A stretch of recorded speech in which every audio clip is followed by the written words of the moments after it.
আহসান মঞ্জিল পুরনো ঢাকার ঐতিহ্যের স্মারক। আহসান মঞ্জিল ঢাকার ইসলামপুর বুড়িগঙ্গা নদীর তীরে অবস্থিত এক অনন্য ঐতিহাসিক স্থাপনা। এটি বাংলার নবাবদের রাজনৈতিক, সামাজিক ও সাংস্কৃতিক কর্মকাণ্ডের কেন্দ্রবিন্দু ছিল। বর্তমানে এটি একটি জাদুঘর হিসেবে পরিচালিত হচ্ছে, যা ঢাকা শহরের ইতিহাস এবং ঐতিহ্যের সঙ্গে পরিচিত হতে সাহায্য করে। আহসান মঞ্জিলের ইতিহাস।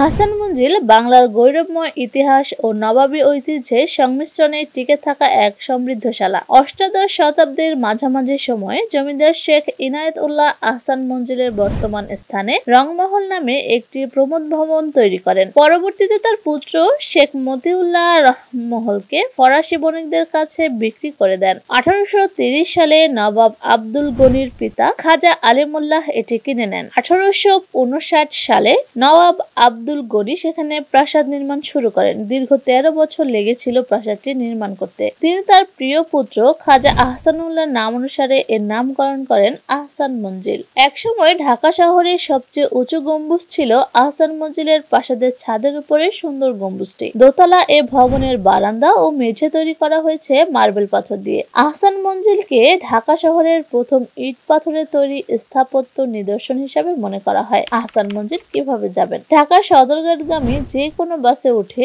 জগন্নাথ ইউনিভার্সিটির কাছে ভিক্টোরিয়া পার্কের সামনে যেতে হবে। সেখান থেকে পায়ে হেঁটে কিংবা 30 টাকা রিক্সা ভাড়ায় আহসান মঞ্জিল যেতে পারবেন। ভিডিওটি ভালো লাগলে চ্যানেলটি সাবস্ক্রাইব করুন, লাইক, কমেন্ট এবং শেয়ার করে পাশেই থাকুন। ধন্যবাদ।